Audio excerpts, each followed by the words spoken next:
घर पर दिवाली की सफाई 1 महीना पहले से शुरू हो जाती है। आप यहाँ से जाले हटाना शुरू करते हैं, इस कमरे से, और जब तक आती है आप देखते हैं जाले कहीं और बन गए हैं। सफाई तो आपने करी थी, लेकिन फिर भी वो जाले दोबारा बन गए।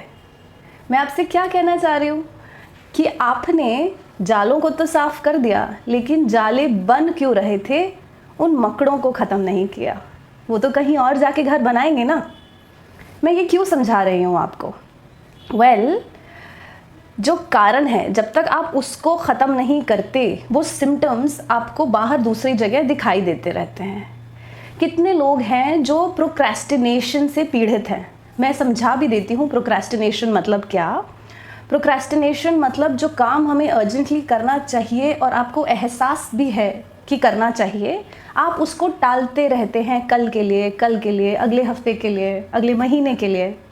इसको कहते हैं प्रोक्रेस्टिनेशन। कौन कौन है जिनको लगता है कि वो प्रोक्रेस्टिनेशन से पीड़ित है? I was one of you कुछ टाइम पहले, और ये एग्जाम्पल जो मकड़ों का मैंने दिया वो यहीं पर इसी तरह फिट होता है। सिम्टम है प्रोक्रेस्टिनेशन। ये जाला जो आपको दिख रहा है, ये बाहर का सिम्टम है प्रोक्रेस्टिनेशन। अंदर की जो डीप डाउन फीलिंग है वो है अनवर्दीनेस। जो मकड़ा है वो है अनवर्दीनेस। डीप डाउन आप फील करते हो कि आप अनवर्दी हो, और इसलिए ये प्रोक्रेस्टिनेशन होता है। मैं समझा भी देती हूँ कि ये दोनों लिंक कैसे हैं। जब आप प्रोक्रेस्टिनेट कर रहे हो, इसका मतलब वो काम आप करना नहीं चाहते। Deep down your subconscious mind knows कि मैं वो जब काम करने जाऊंगा, मुझे ये फीलिंग आएगा कि मैं इसको सही से नहीं कर पा रहा हूँ, मेरा मन नहीं करेगा उसे करने का, मुझे मेहनत थोड़ी ज़्यादा करनी पड़ेगी, फोकस थोड़ा ज़्यादा करना पड़ेगा उसे करने, समझने, सीखने के लिए। और उतना फोकस माइंड को करना आसान नहीं होता बहुत लोगों के लिए। Human beings avoid thinking, deep thinking.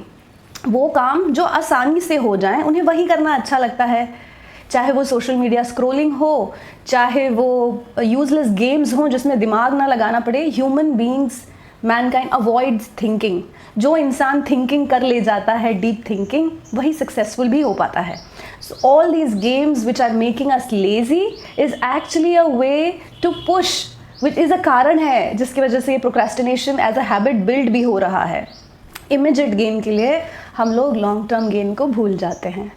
So no worries, let's come back to the topic. What I am trying to say is कि प्रोक्रेस्टिनेशन का मेन रीज़न है क्योंकि आप डीप डाउन अनवर्दी फील करते हो। ये अनवर्दीनेस की जो फीलिंग है एकदम सरफेस कर जाती है जब आप वो काम करने जाते हो जिसको आप अवॉइड कर रहे थे। अवॉइड ही इसलिए कर रहे थे क्योंकि आपको उसमें करने के लिए थोड़ी मेहनत लगेगी, शायद आपको भी पता है, सबकॉन्शियस को भी पता है।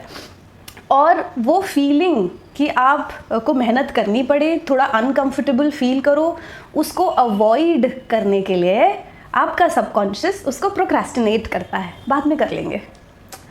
इस फीलिंग को अवॉइड करने के लिए वो सारे जतन करता है कि मैं बहुत बिजी हूँ, I am really busy doing this, except the one thing that you really need to do. आप जालों को तो साफ कर रहे हैं, लेकिन मकड़े को नहीं मार रहे, तो जाले और भी बनेंगे।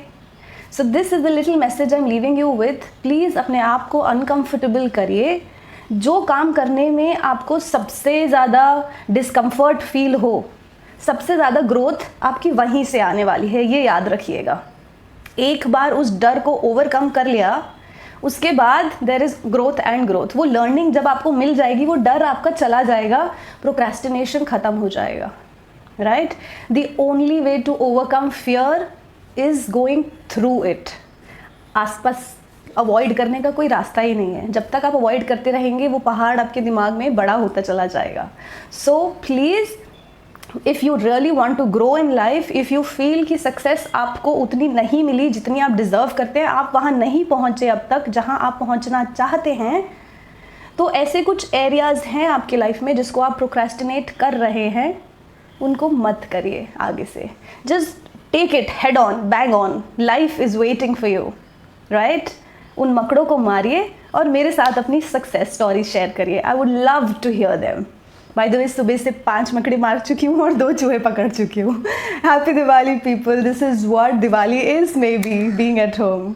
चलिए, thank you so much, it's lovely coming to you. God bless you, stay safe and wish you a happy Diwali once again.